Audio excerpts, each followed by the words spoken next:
Yes, it says in Genesis that a man and wife will become one flesh, but that's only because a man can only use his penis on one woman at a time. Other arrangements are possible, of course, but we're talking about a time when nobody knew anything about soap,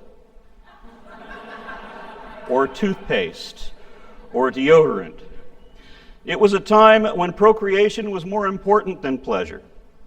If the people in the Bible just wanted sex with no children or commitment, hey, they're shepherds. They have options. Creationists will not admit what a scientific theory is because they're okay with not having evidence for their belief as long as they can ignore all the evidence that proves that they're wrong. So they will never propose a testable hypothesis that could potentially falsify their belief system the way every theory in science always does. The only value any information can have is however accurate we can show it to be, because only accurate information has practical application. But if you can't show that it is accurate at all, then it has no value at all. And that's why every sermon from every theologian and all the fables and all the scriptures are baseless and thus worthless rambling, however entertaining they may be as fictional folklore. I should mention at this point that a couple weeks ago in Canada, I said that masturbation was a stoning offense. And I was referring at that time to Genesis 38, 9 through 10, where it implied that spilling your seed is a sin. Now, Matt Dillahunty since corrected me on that and said that in that story, God was punishing someone who didn't honor their word, and that the Bible never said whether masturbation was a sin. Of course, that's still a matter of interpretation, because all masturbation is the product of lust.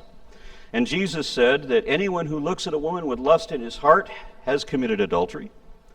And the very next thing he said, immediately after that, was, if your right eye offends you, pluck it out.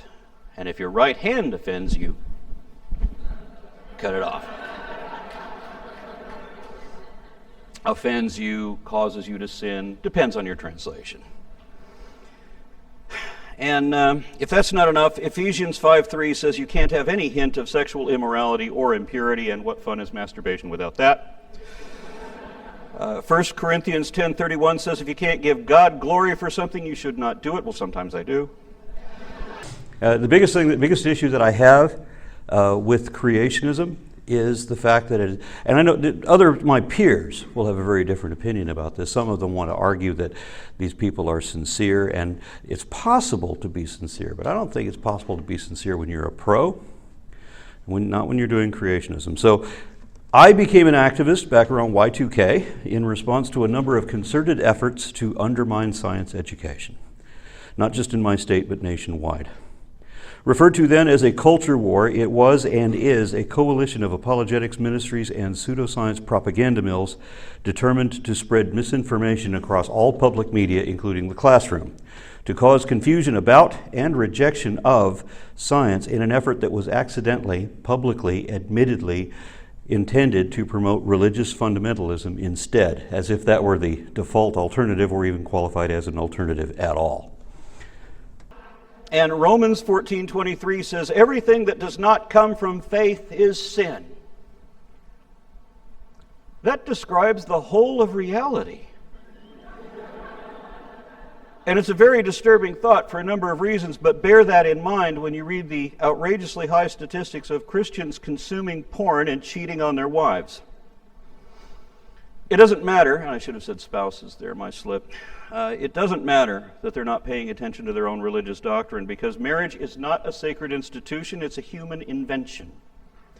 I'm married for the same reason that other atheists like Penn Jillette are. It's partly for tax purposes, but also for rights of partnership, possession, deathbed presence, inheritance, and other benefits that civil unions just don't provide.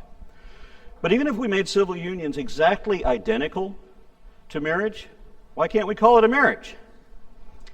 Because the Bible defines a marriage as one man and one woman. No, it doesn't.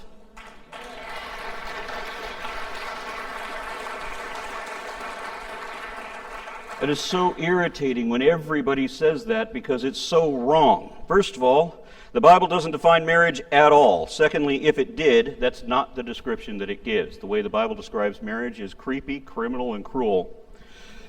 According to the Bible, anyone you cleave into more than once becomes your bride if she happens to be living with you, and there's no limit on how many of them you can have. So it seems to me that the Bible defines marriage as one man and however many women that man can afford to keep in his house.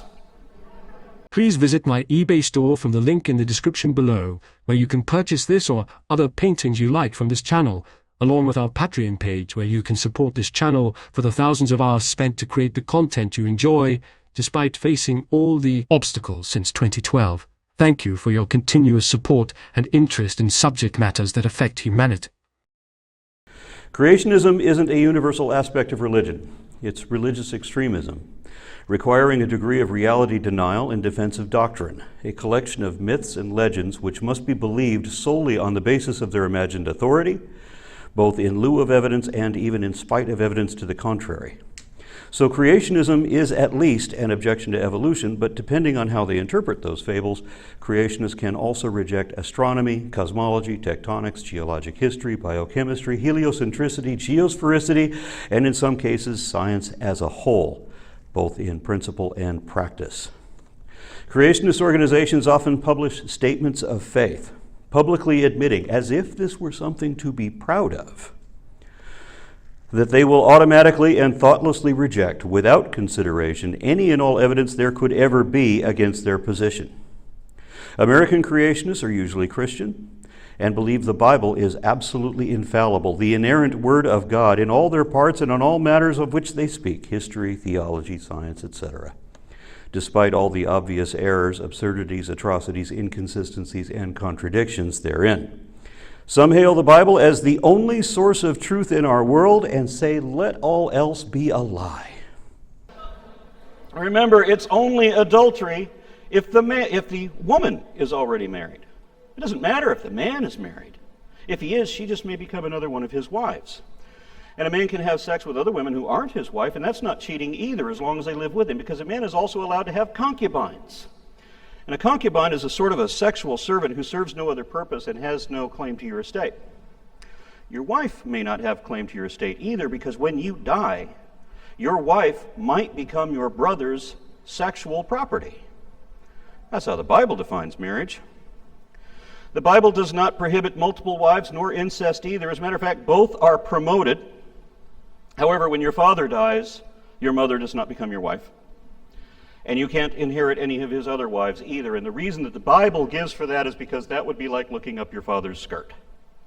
But all our religions certainly have to be wrong about something somewhere, but none of them can show that they're right about anything anywhere. The truth is what the facts are, what we can show to be true. There is no truth in any religion because none of them can show that they're any more accurate than all the others or that they're even right about whatever they agree on. There is absolutely no indication whatsoever at all that anything supernatural exists outside of our imagination. So a man can have multiple wives and a collection of personal harlots, but he can also have sex with his slaves, and that's not cheating either. You've heard of friends with benefits? You can call this your property rights. That's the only way that makes sense, because according to the Bible, all women are property, and property doesn't have rights. Now, some people equate having sex with slaves to rape because the slave doesn't have any choice. But according to the Bible, women don't have any choice anyway, and rape can be a prelude to matrimony. If you're a Bronze Age Israelite and you see some young cutie walking unescorted, if you like her, you want her, you can have her, even if she doesn't want you. Now, if you rape a married woman, then it's a death sentence for both of you, because the Bible is stupid like that. But if she's not promised to someone else, and you rape her and you get caught, then you have to pay her father 50 shekels of silver, and she's yours. He may not want her back after that, even his own child, because an unmarried woman who wasn't a virgin was considered damaged goods back then. So they had this rule that if you pop it, you buy it. So your victim becomes your bride, and you're stuck together forever and can never get divorced. So be careful who you rape.